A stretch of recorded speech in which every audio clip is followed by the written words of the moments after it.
이제 우울증이라는 게 과일 바구니에 담겨 있는 여러 가지 다른 종류의 과일이다 이런 말씀을 드렸잖아요. 그래서 뭐 사과가 있을 수도 있고 오렌지가 있을 수도 있고 열대 과일이 있을 수도 있습니다. 그래서 예를 들어서 뭐 우울감은 사과라 치고 그다음에 스트레스성 우울증은 이제 오렌지라고 치고 심한 우울증은 열대 과일이다 이렇게 치면 사실은 과일이라는 이름에서는 이제 묶이는 거지만 실상은 또는 본질은 굉장히 다른 부분이 있다 이런 말씀을 드렸고 요것이 이제 우울증을 이해하는데 굉장히 중요한 부분이라고 이제 저는 생각을 합니다. 그래서 이걸 이제 항우울제에 대응해서 말씀을 드려보자면 우울감에 있어서는 그러니까 우울감은 사실은 임상적으로 주요 우울장애나 어떤 임상적인 의미가 있는 우울증이다 이렇게 보기는 좀 어려운 부분이 있거든요. 이런 부분에 있어서는 사실은 저는 항우울제를 쓰지 않기를 권유를 합니다. 그 이유는 사실은 항우울제가 효과가 없다기보다는 굳이 그럴 필요가 없기 때문에 그렇다 하는 말씀입니다. 뭐 비교적 항우울제가 안전한 약이기는 하지만 그래도 약입니다. 약인데 꼭 필요한 경우가 아니면은 굳이 쓸 필요가 없다. 이런 말씀을 드릴 수 있을 것 같고요. 그다음에 이제 두 번째 칸에 있는 스트레스성 우울증. 요게 이제 임상적으로는 주요 우울증이랑 겹치는 부분이 있기는 합니다만 주로 이제 스트레스에 의해서 우울한 증상이 보이는 경우를 생각할 수 있겠는데요. 요때는 뭐 흔히들 항우울제를 쓰죠. 근데 요때 항우울제를 썼을 때 이렇게 가만히 보면은 사실은 요게 항우울 효과다 이렇게 얘기할 수도 있지만 어떤 부분에서는 스트레스에 대처하는 능력을 좀 키워준다 이런 느낌을 받을 때가 많습니다. 그게 이제 조금 안 좋은 부분은 이제 환자분들이 저 약을 드시고 뭔가 앞에 이렇게 막 같은 게 쓰여져 있어서 좀 현실적이지 않고 생생하지 않다 이렇게 느끼기도 하지만 거기서 이제 좋은 부분은 스트레스가 굉장히 강력할 때 그거를 좀 차단해 주는 역할을 해서 조금 뒤로 물러서서 스트레스에 잘 대처하게 하는 이런 능력이 있다 이렇게 볼 수 있겠고요. 그러니까 이제 요거는 이제 우리가 일반적으로 생각하는 어떤 항우울제의 작용이랑은 조금 이제 보는 시각의 차이가 있는 거죠. 그다음에 이제 세 번째 심한 우울증 경우는 이게 이제 말하자면 진짜 전쟁인데요. 저기 이제 노란색으로 붙여놓은 거는 우리가 흔히 알고 있는 우울증이랑은 전혀 다른 어떤 증상이나 임상 양상을 보이는 거고, 그래서 이제 해리포터 보면은 디멘터다 이런 그 이제 인물이 나오잖아요. 근데 저게 이제 영어 뜻을 살펴보면은 D라는 게 이제 뺏는다 이런 뜻이고요. 멘트가 이제 멘탈리티에서 정신 이렇게 되잖아요. 그래서 디멘터 그러면 이제 이성을 마비시킨다 혹은 디모럴라이즈 한다 뭐 이런 영어 표현이 있기도 하잖아요. 그게 이제 사기를 꺾는다 이런 뜻이 있죠. 그래갖고 사실은 이제 조한 롤링이 저 디멘터를 할 때 본인이 사실은 우울증 앓았다고 고백을 한 적이 있죠. 그래서 그 우울증 앓았을 때 그 우울증의 실체가 굉장히 무섭고 두렵고 피하고 싶고 나를 정신 못 차리게 하는 거다. 이렇게 해서 디멘터라는 이름을 줬다고 얘기를 합니다.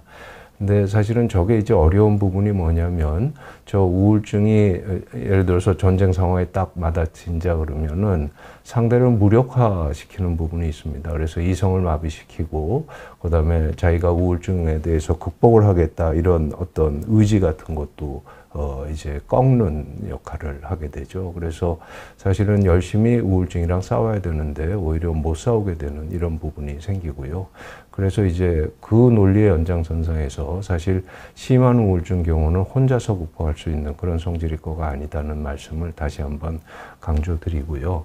또 이제 우울증이라는 건 사실 심장병이나 뭐 소화기 계통에 이상이 있다고 그래서 그 사람의 본질이나 나다움이 변하는 건 아닌데 사실은 심한 우울증이 되면 나의 정체성이나 나다움이나 그다음에 내 인간관계나 내 생활이나 또 심지어는 내 생명을 앗아갈 수도 있죠. 이런 어떤 심각한 전쟁 상황이기 때문에 저거는 내 자신이 쓸 수 있는 무기가 뭐냐를 잘 파악을 하고 거기에 적극적으로 대처를 해야 된다. 일종의 총력전이고 지구전이다. 이런 말씀을 드릴 수가 있을 것 같습니다. 그래서 어떤 부분에서 우울감은 내 공감 능력을 넓혀주고 어떤 인생에 대한 깊이를 제공해 줄 수도 있는 그런 친구 같은 부분이 없는 건 아니지만 저건 이제 왼쪽에 있는 우울감 쪽에 해당되는 얘기고 오른쪽으로 올수록 이거는 적극적으로 대처해야 되는 부분이다. 이런 말씀 다시 한번 강조드리겠습니다. 그러면 이제 내 자신이 쓸 수 있는 무기, 오늘은 이제 항우울제인데요. 항우울제에 대해서 어떻게 사용하느냐, 이게 이제 오늘 주된 얘기지 않습니까? 그래서 요거에 대해서 좀 말씀을 드려보겠습니다. 결론적으로 얘기해서 항우울제는 비교적 안전하고 그다음에 비교적 효과가 좋은 약물이다 이렇게 말씀드릴 수 있겠습니다. 그러니까 안전하고 효과가 좋다는 부분이 있고요. 하지만 비교적 안전하고 비교적 효과가 좋다 이런 부분이 있을 수 있겠습니다. 혹자들은 항우울제가 위약 정도, 그러니까 플라세보 이펙트 외에는 없는 거 아니냐 이렇게 얘기를 하는데요. 여러 연구에 있어서 그거는 그렇지 않다는 게 밝혀졌습니다. 그래서 어떤 위약 이상의 효과가 있는데 그 위약과의 차이는 우울 증상이 심해질수록 커지는 걸로 이렇게 되어 있습니다. 그러니까 이제 우울 증상이 심할수록 더 약의 중요성이 강조된다. 이렇게 이해하실 수도 있겠고요. 그 다음에 위약이라는 게 사실은 위약을 받기 위해서라도 병원에 찾아가서 의사 선생님이랑 대화를 하고 자기 어려움을 호소하고 그 다음에 뭔가 이렇게 케어받는 느낌을 받게 되고 이러잖아요. 그러면 저게 약 성분 자체의 효과는 아니지만 약에 따라오는 여러 가지 정신치료적인 부분, 그 다음에 어떤 사회 심리적인 어떤 개입 이런 것들이 우울 증상을 치료하는데 사실은 역할을 하죠. 그래서 이제 위약도 그런 역할이 있습니다만은 이제 위약과의 차이가 있다는 뜻은 항우울제 자체가 양리학적으로도 우울 증상을 치료하는 데 도움이 된다 이런 뜻이 되겠습니다. 그다음에 이제 뒤에 잠깐 다시 말씀드리겠지만 우울증에만 효과 있는 건 아니어서요. 저 약을 이제 꼭 항우울제라고 해야 되느냐 뭐 이런 시각이 있을 수 있겠고요. 그다음에 근데 이제 비교적 효과가 있다고 말씀드렸듯이 우울증에서 반응을 보일 확률은 한 6에서 70% 됩니다. 근데 저 반응이라는 말이 이제 정신과에서는 어떤 의미로 쓰이느냐면요. 증상이 반 줄은 거를 반응이라고 얘기를 합니다. 그러니까는 어떤 환자분이 항우울제를 복용했을 때 자기 괴로운 증상이 반쯤 줄일 확률이 60에서 70이다 이런 거니까요.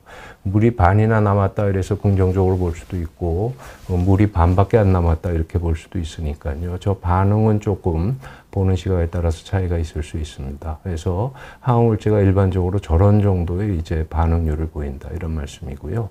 그 다음에 있는 항우울제는 7분 능선을 넘게 해준다는 이제 조금 다른 뜻인데요. 저거는 이제 예를 들어서 항우울제를 써서 증상이 완전히 없어지는 게 이제 정상에 오르는 거다 이렇게 생각을 한다면 대부분에 있어서 항우울제는 완전히 증상을 없애주기보다는 한 70% 정도, 요거는 뭐 어디까지나 대략적인 얘기고 정확한 데이터는 아닙니다만 감으로는 그렇게 갈 수 있다 말씀을 드릴 수 있을 것 같습니다. 항우울제가 스트레스에 대처하는 능력이 있다는 거 말씀드렸고요. 그다음에 이제 가끔은 홈런 치고 아주 가끔은 맞는 홈런을 친다. 이건 이제 무슨 뜻이냐면은 그냥 제가 지어낸 얘기긴 한데요. 이제 7분 능선을 안 넘는 게 아니라 완전히 그러니까 약을 먹었더니 깨끗이 좋아졌다 이런 분들이 계십니다. 실제로 계십니다. 그 경우에 이제 홈런을 치는 경우고요. 그다음에 이제 아주 가끔은 말로 홈런을 친다는 뜻은 그렇게 많이 보는 경우는 아닌데 어떤 분들은 약을 썼더니 자기가 약 쓰기 전보다도 더 좋아졌다 이런 말씀하시는 분들이 많습니다. 근데 그분이 계속 그런 좋은 상태가 지속이 되거든요. 그러면 이게 그냥 쉽게 얘기해서는 성격이 달라졌다 이렇게 얘기할 수 있고요. 그거 이제 조금 세밀하게 얘기하면 성격인 줄 알았던 부분이 상당히 어떤 만성적인 우울증이라든지 작은 스트레스가 있을 때도 우울해지기 쉬운 그런 우울에 취약한 성격이라든지 행동 패턴을 가지고 있다든지 이런 거니까요. 그게 이제 항우울제를 썼을 때 완전히 바뀌었으니까는 완전히 어떤 의미에서는 이제 인생이 이제 탈바꿈을 한 이런 셈이 되죠. 그래서 말로 홈런 치는 경우도 있다. 이렇게 말씀드릴 수가 있겠습니다. 항우울제의 조금 단점은 작용하는 데 시간이 필요합니다. 저게 얼마나 필요하느냐, 이건 이제 교과서적으로 한 3주에서 4주 얘기를 하는데요. 실제로 약을 드시다 보면 일주 만에 약을 드리고 일주 만에 외래 봤을 때 몰라보게 달라지는 분들도 있고요. 또 어떤 분들은 4주가 지나도 전혀 반응이 없는 분들이 있습니다. 그러니까 물론 개인 차이가 있지만 일반적으로 한 2, 3주 정도의 시간은 필요하다, 이런 말씀을 드릴 수 있을 것 같고요. 그다음에 이제 많이들 걱정하시는데 의존성이 있어서 평생 약을 먹어야 되는 거 아니냐, 그다음에 치매가 되는 거 아니냐, 이런 말씀들을 하시고요. 실제로 이제 정신의학계에서 저게 많이 이슈가 돼서 굉장히 이제 연구들도 꽤 많이 이루어졌습니다. 그래서 그 결론은 비교적 이제 우리가 확신을 가지고 받아들일 수 있게 되는데요. 의존성이 없고 그다음에 치매를 일으키는 약도 아니다, 이렇게 말씀을 드릴 수 있을 것 같습니다. 그래서 이제 심각한 부작용은 없다, 이런 말씀인데요. 저게 이제 심각한 부작용이 없다는 거를 이제 조금 잘 해석을 해 주셨으면 좋겠는데, 부작용이 없는 약은 아닙니다. 부작용이 물론 있고요. 그 다음에 장기적인 부작용도 있습니다. 그렇지만 그게 독성이 있는 건 아니고, 그 다음에 어떤 인체랑 그 다음에 정신의 어떤 심각한, 그 다음에 비가역적인 그런 부작용을 일으키는 건 아니다, 이런 말씀 드릴 수 있을 것 같고요. 저게 이제 왜 중요하냐면 약을 썼을 때 저게 증상이 남아있는 건지 약의 부작용인지 혹은 뭐 금단 증상인지 세로토닌 신드롬인지 이런 게 이제 감별이 어려운 경우가 있습니다. 그래서 때로는 실제로는 약의 부작용인데 증상이 아직 안 좋아져서 또는 저게 증상이다, 이렇게 오해를 하게 되는 경우도 있기 때문에 심각한 부작용은 아니지만 여전히 약을 쓰는 한도에 있어서 부작용을 고려하는 건 중요하다, 이런 말씀 드릴 수가 있겠습니다. 다음에 저거는 이제 제가 강조드리는 건데요. 필요 없는 사람들한테 사실 항우울제 처방되는 경우가 굉장히 많습니다. 이건 우리나라도 그렇지만 이제 서방 국가들도 마찬가지고요. 그 다음에 또 우울증 있으신 분들이 약 안 먹겠다, 병원 안 오겠다, 뭐 이런 것까지 포함해서 진짜로 항우울제가 필요한 분이 안 쓰기도 합니다. 그래서 이 부분에 대해서는 좀 주의를 하는 게 좋겠다, 이런 말씀 드릴 수 있을 것 같습니다. 요거는 이제 지난 시간에 말씀드렸던 거를 이제 다시 한번 그냥 그냥 정리를 하자, 이런 뜻에서 조금 슬라이드를 변형을 시킨 거고요. 이제 오른쪽에 있는 약물들이 이제 우리가 실제로 사용하는 약물들입니다. 그래서 저 이제 흔히들 에스시탈로프람, 렉사프로, 그다음에 서트랄린, 졸로프트, 파로세틴이 이제 세로자트나 팍실, 플로세틴이 프로작, 이렇게 얘기하잖아요. 그러면 저 네 개까지를 이제 선택적 세로토닌 제흡수 차단제, 이렇게 얘기하고요. 그다음에 그 아래에 있는 벨라팍신, 그다음에 밀란시프란, 딜로세틴, 요거를 이제 세로토닌, 노에프네프린 제흡수 차단제, 이렇게 얘기를 하고요. 클로미프라민은 그 사만계 항우울제라고 그래서 이제 옛날부터 쓰던 약인데, 양리학적 작용은 이제 그 시냅스전 그 신경세포에서는 제흡수 차단제로 작용하는데 역시 세로토닌이랑 노르에프네프린이 같이 작용합니다. 그래서 그런 관점에서는 이제 세로토닌, 노르에프린, 리업테이크 이니비터다, 이렇게 말씀드릴 수 있을 것 같고요. 그다음 이제 부프로피온, 웰부트릴이라는 약물은 세로토닌 제흡수 차단은 없는 반면에 노에프네프린이나 도파민에 작용한다, 이런 얘기고, 그다음에 금년에 이제 약품 사용 허가를 받은 저 덱스트로메타판이 이제 진해거담제로 사용하는 건데, 저게 약간의 의존성이 있고 청소년들이 다량 복용하면 이제 그 일종의 마약 비슷하게 쓰는 약물입니다. 근데 저기다 이제 부프로피온을 같이 섞어서 쓰면 그 덱스트로메트로판의 경우는 세로토닌이랑 노르에프네프린 제흡수를 차단하고요. 그다음에 부프로피온은 노에프네프린이랑 도파민의 제흡수를 차단하니까 이론적으로는 세로토닌, 노르에프네프린, 도파민 제흡수를 다 차단하는 이런 작용을 하는 걸로 돼 있고요. 또 한 가지는 저게 이제 부프로피온이 그 간에서 이제 약물을 대사하는 사이토크롬 엔자임이라는 게 있는데, 그 2D6의 아주 강력한 저해제입니다. 그게 작동하게 되면 DMT의 혈중 농도를 높이게 되거든요. 그래서 제흡수 차단 효과를 더 높인다, 이렇게 돼 있죠. 그래서 사실은 이제 어떤 어브유즈, 그 잘못 사용될 가능성이 있기는 하지만 치료 저항성 우울증에 이제 기대를 하고 있는 약이다. 이렇게 되는데요. 저게 이제 저 슬라이드를 제가 보여드린 이유는 저게 말은 SSRI라고 하지만 사실은 노르에프네프린 차단 작용이 있고요. 그다음에 세로토닌 노르에프네프린 제흡수 차단제라고 하지만은 사실은 노르에프네프린보다는 세로토닌의 제흡수를 더 많이 관여하고 이런 차이들이 있습니다. 그래서 사실은 어떤 한 가지 SSRI에 있어서 효과가 없을 때 SSRI는 효과가 없으니까 다른 계통의 약물을 써야 된다. 이거는 보통은 성립되지 않는 얘기가 되겠고요. 같은 SSRI에서도 저 조성이 조금씩 다르기 때문에 다른 약물을 쓰면 또 효과를 볼 수 있다. 이런 부분을 좀 말씀드리기 위해서 조금 상세히 말씀을 드렸습니다.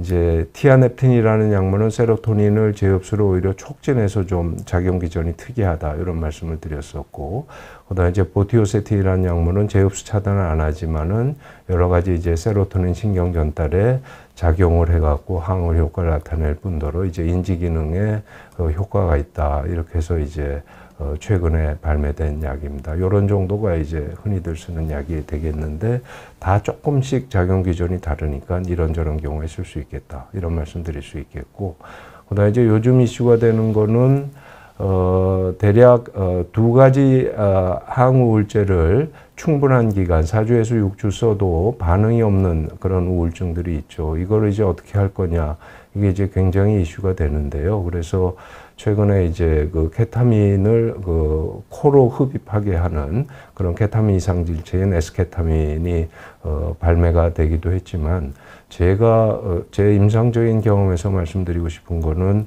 저 치료 저항성 우울증은 굉장히 응급 상황이라고 얘기할 수 있고요.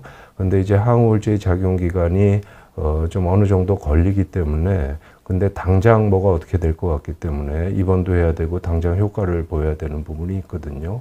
그 경우에 있어서는 반드시 전기 치료를 좀 고려하는 게 좋겠다. 이런 말씀을 드리고 싶습니다. 요게 이제 항우울제에 대해서 대략 정리한 거가 되겠고요.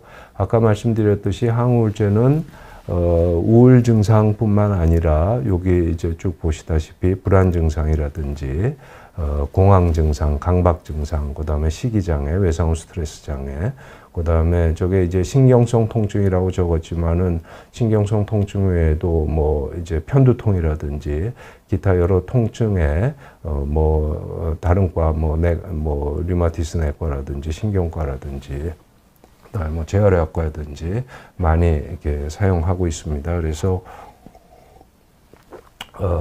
저 항우울제의 작용 기전이 단순히 우울증에 국한되지 않는다는 거, 요거는 한번 의미가 있기 때문에 한번 생각을 해보셨으면 좋겠습니다.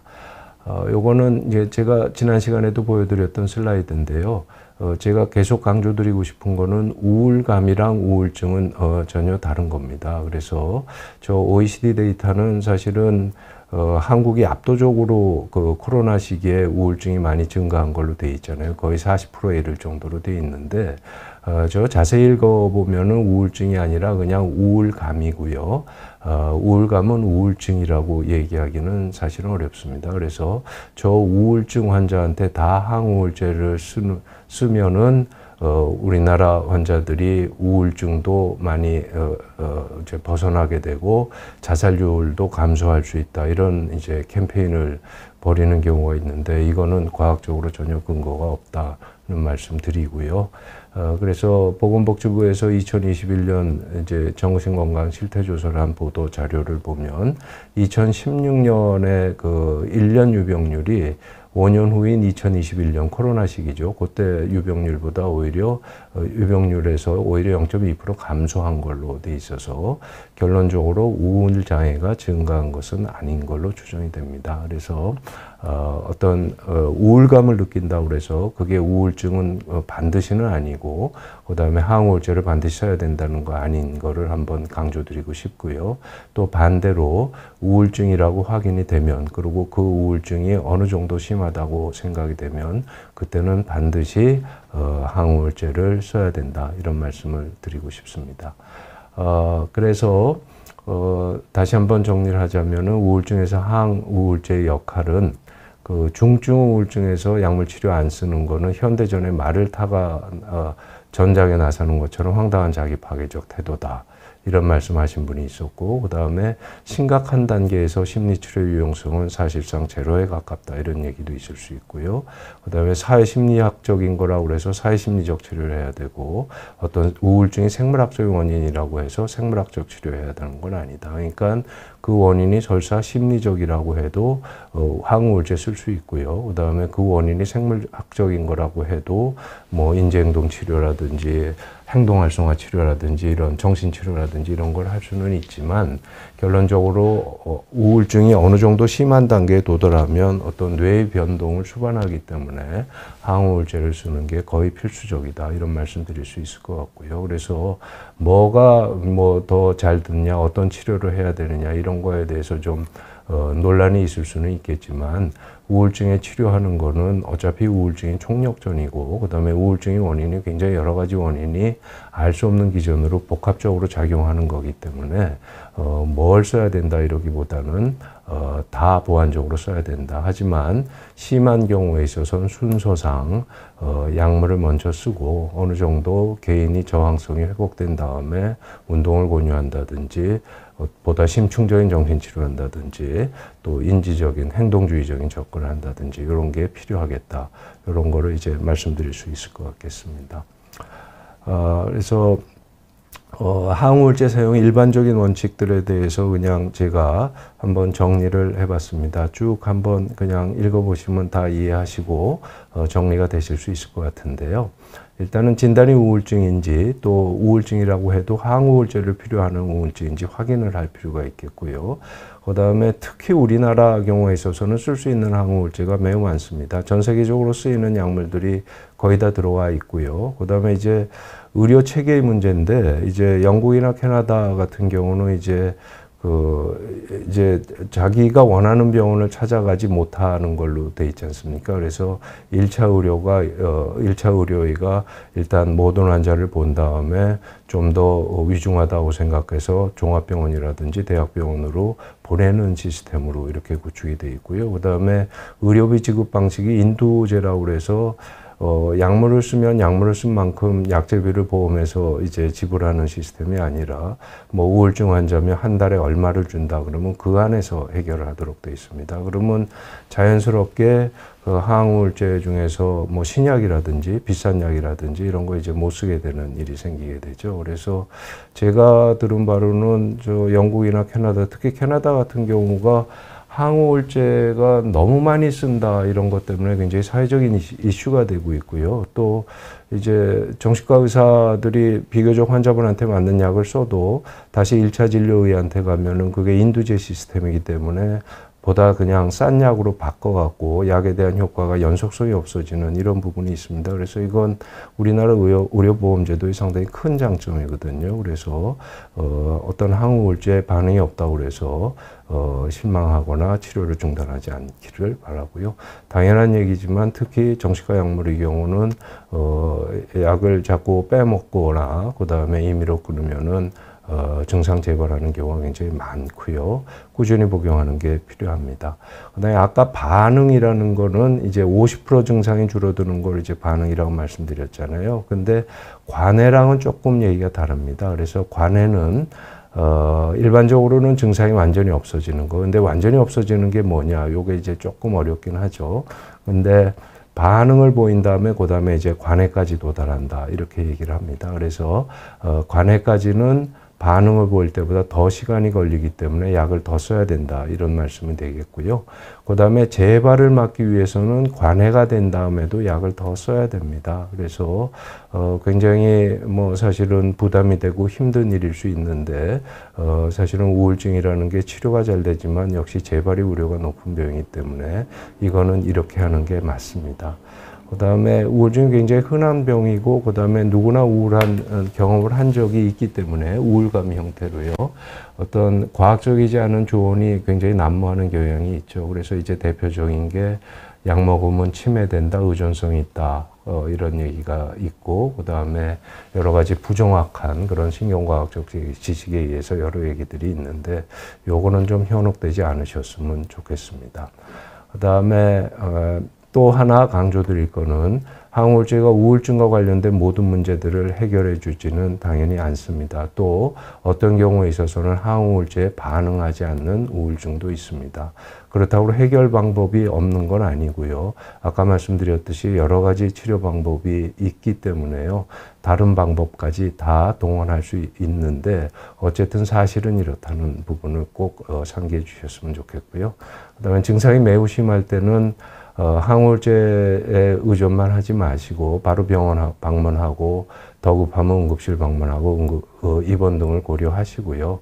그래서 조금 그 현실로부터 떨어진 상태에서 전기 치료라든지 좀 더 적극적인 치료를 고려하는 게 심각한 후유증을 막을 수 있는 방법이 되겠습니다. 뭐 의학의 모든 분야가 마찬가지지만 특히 우울증의 경우에 있어서는 개인마다 차이가 굉장히 크니까 담당 의사랑 의논하는 것도 반드시 필요하겠습니다.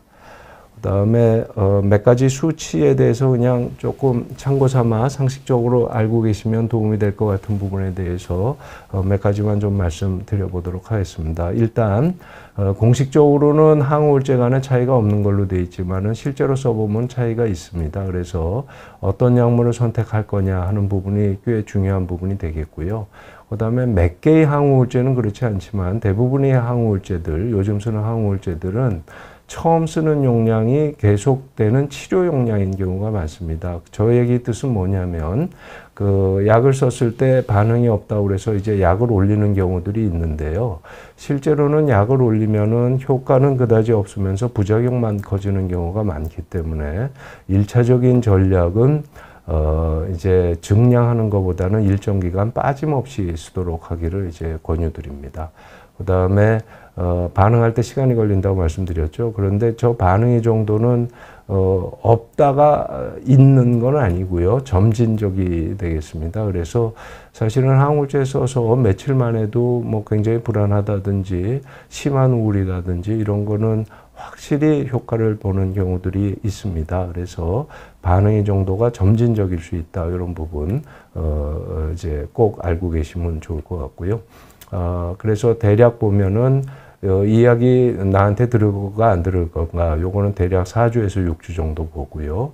그 다음에 반응하는 비율은 60에서 70%. 근데 항우울제에 반응 안 하면은 두 번째 항우울제를 썼을 때 또 반응을 보이는 비율이 60에서 70% 이렇게 됩니다. 그래서 저 그냥 단순하게 계산을 해보면 70%로 봤을 때는 저게 70에다가 21도 하니까 91%고요. 그렇죠? 60%로 봤을 때는 60%에다가 안 듣는 40%에 또 60%가 들으니까는 84% 정도가 되죠. 그러면 저것만 보면은 약을 한 번만 바꿔서 두 가지 종류의 약을 쓰면은 대략 80~90% 정도 반응을 보인다. 이런 얘기를 할 수 있겠고요.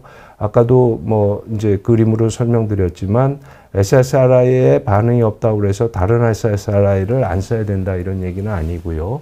실제로 데이터상으로도 같은 SSRI에서 교체를 했을 때도 반응 보이는 비율은 한 50% 된다 이렇게 얘기를 할 수 있습니다. 그러면 사실은 저 치료 저항성 우울증이 한국에서는 보통 30% 보고 외국에서는 저보다 더 높게 보기도 하는데요.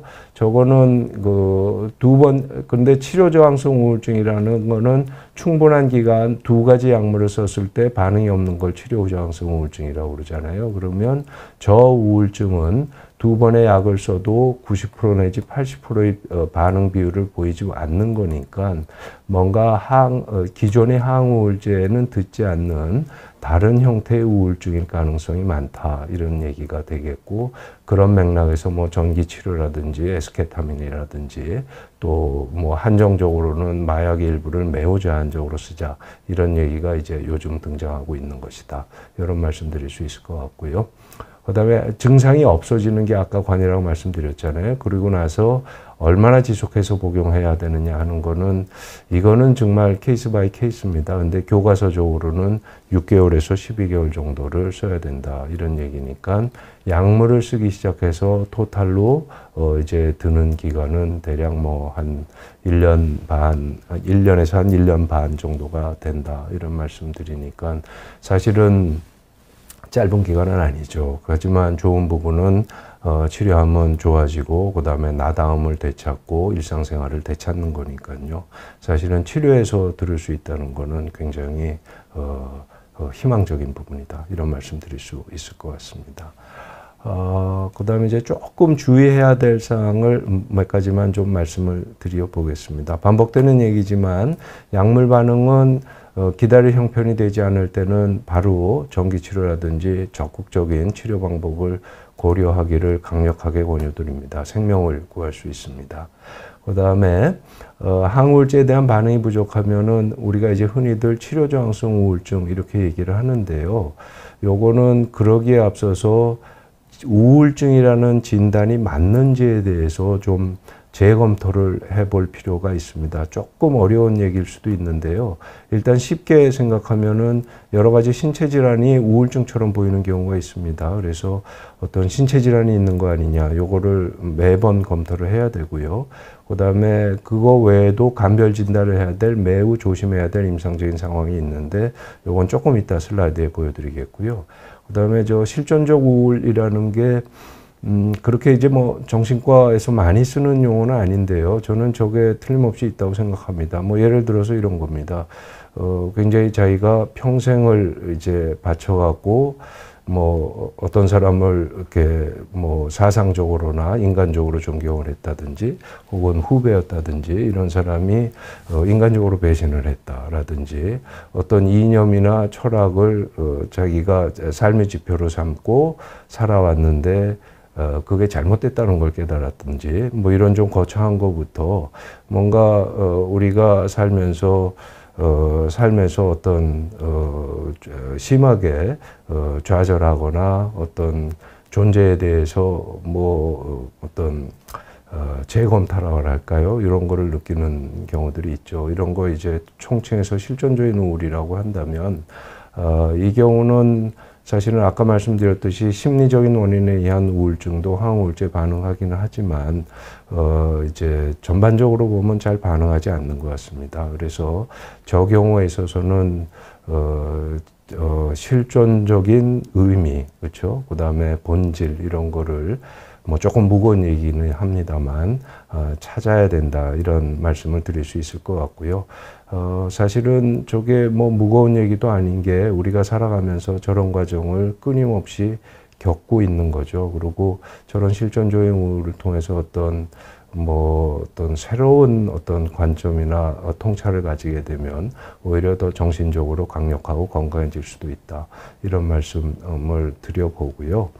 그 다음에 또 하나 이제 이런 경우가 있습니다. 항우울제 반응이 너무 좋아갖고 뭐 의사 입장에서는 내가 명의가 된 것 같고 환자 입장에서는 정말로 의사 선생님을 잘 만났고 내가 항우울제에 대한 반응이 너무 좋다 이렇게 생각하는 경우가 있고요.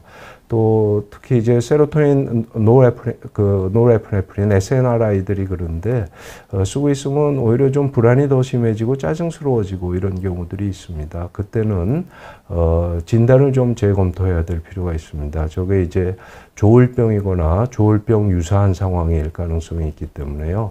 너무 빨리 좋아지든지 그 다음에 필요 이상으로 본래 자기 모습이 아니게 좋아지는 경우는 진단을 꼭 재검토하기를 부탁드립니다. 그 다음에 너무나 당연한 얘기인데 의외로 임상에서 많습니다. 좀 허무한 얘기인데요. 항우울제에 대한 반응이 부족할 때 약을 제대로 안 드시는 분들이 꽤 있습니다. 그래서 요거를 확인할 필요가 있다 하는 말씀 드리고 싶습니다. 매우 조심해야 되는 임상 상황들 요거에 대한 말씀인데요. 일단 그냥 제가 제목만 먼저 한번 읽어보겠습니다. 어떤 초조한, 그러니까 아지테이티브 디프레션이라고 그러는데 초조라는 건 이제 불안보다도 조금 더 심하고요. 그 다음에 또한 이제 뭐 몸을 가만히 못 있고 안절부절 못하는 걸 이제 보통 초조라고 얘기를 하거든요. 그런 어떤 우울증이 있는데 굉장히 초조한 거를 동반했다. 이거 굉장히 조심해야 됩니다. 그 다음에 멜랑콜리형 우울이라는 거는 이제 사실은 옛날의 우울증은 주로 저런 것들을 얘기했는데요. 대략 이제 임상적인 양상을 말씀드리면은 매사에 귀찮고 재미없는 게 없고요. 그 다음에 뭔가 좀 재미있는 자극이 가해져도 전혀 반응이 없고요. 그 다음에 우울증은 굉장히 심할 뿐더러 조금 그 양상이 달려갖고 뭐 슬프다든지 좀 처진다든지 이런 우울이 아니라 굉장히 낙담하고 그 다음에 인생이 공허하고 허무하고 그 다음에 어떤 뭐 이렇게 우울증처럼 파란색이 아니라 무채색이고 색깔이 없다 이렇게 느끼게 되고요. 그 다음에 말씀드린 식으로 어떤 초조 증상이 있다든지 오히려 푹푹 처진다든지 그 다음에 어떤 체중 감소가 심하다든지 이런 형태의 우울증을 우리가 멜랑콜리형 우울이라고 그러는데요. 요거는 굉장히 조심해야 되고 빨리 정신과 선생님 찾으셔야 되는 상황이고요. 그 다음에 환청이나 망상이 동반되는 게 있을 때는 저게 조심해야 되는 우울증이고요. 또 반대로 얘기해서 환청이나 망상이 있다고 해서 저게 반드시 조현병은 아니라는 뜻이 됩니다. 그러니까 우울증이 심하면 환청, 망상이 두드러지는 경우도 있기 때문에 저것도 잘 고려할 필요가 있다. 네, 항우울제의 반응이 극적인 거는 말씀드렸죠. 그 다음에 양극성 우울증이 조증이 없든지, 그러니까 양극성 우울증인데 조증이 아직 발현 안 된 상태면 그냥 우울증으로 보이잖아요. 그 다음에 양극성 우울의 제2형이라는 건 뭐냐면은 조증이 있긴 있는데 경조증이라고 그래 있어서 모르고 지나가는 경우가 많습니다. 그래서 모르고 지나가면 그냥 우울증으로 보이잖아요. 그 경우에 있어서 항우울제를 쓰면 아까 말씀드렸듯이 지나치게 들뜬다든지 짜증을 내게 된다든지 이런 게 되고요. 그 다음에 이제 양극성 우울이 혼재성 사파라는 거는 옛날에는 생각 안 하다가 이제 요즘 생각하는 건데요. 저게 이제 뭐 호랑이 장가 가던 날 혹은 뭐 여우가 시집 가던 날 뭐 이렇게 한쪽은 맑은데 한쪽에는 비가 잠깐 오는 이런 상황이잖아요. 그래서 저거는 이제 오른쪽에 있는 게 타워 호텔이고 가운데 있는 게 이제 신라 호텔이고 남산이고 저 뒤쪽으로 이제 뭐 북도수불, 뭐 북한산, 도봉산, 수락산, 불암산 이렇게 보이는 이제 서울의 풍경입니다. 저 요즘 뭐 저런 광경 보기 쉽지 않은데요. 저게 가운데 부분은 이제 비랑 그다음에 맑은 날이 같이 겹쳐 있는 거죠.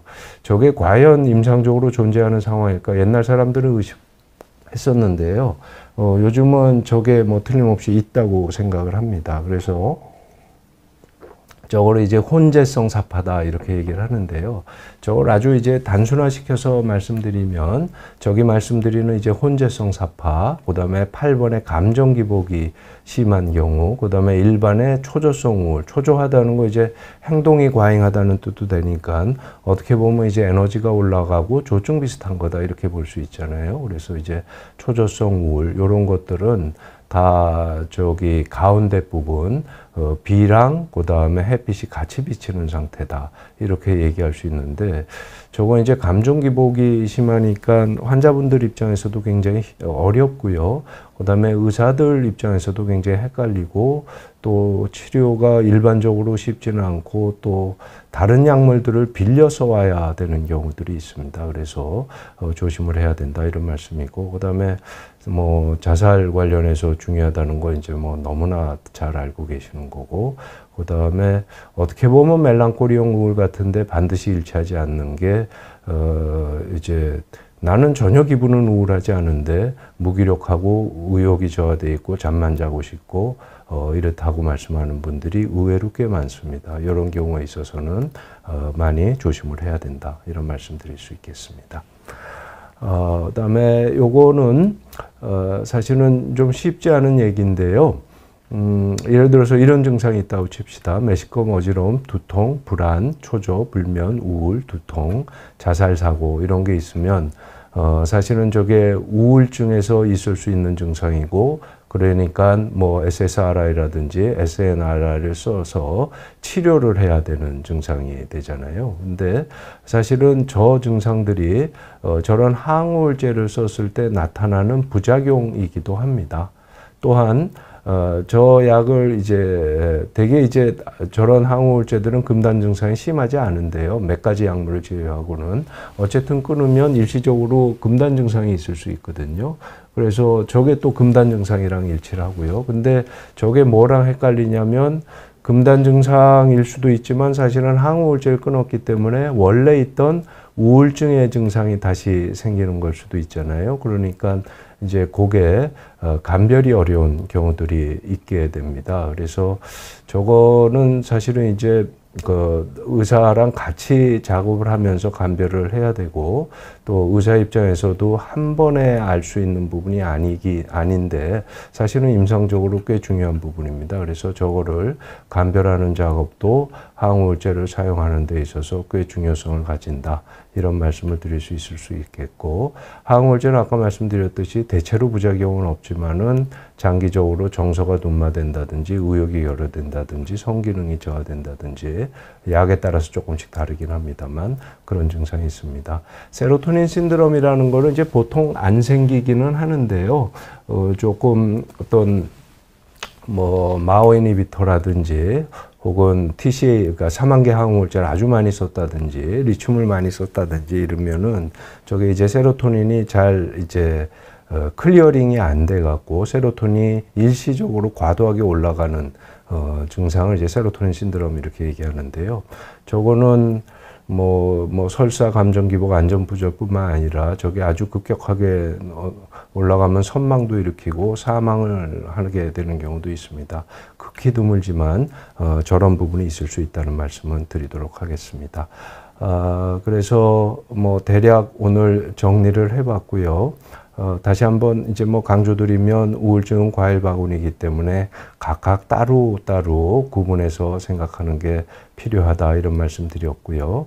그 다음에 우울증의 원인은 굉장히 여러 가지 원인이 작용하기 때문에 사실은 이것만 놓고 보더라도 항우울제가 우울증의 모든 부분을 치료할 수는 없다는 거는 어떤 부분에서는 분명합니다. 또한 이제 우울증의 원인을 말씀드릴 때 우울증을 일으키는 원인도 있지만 우울증을 지속시키는 원인도 있거든요.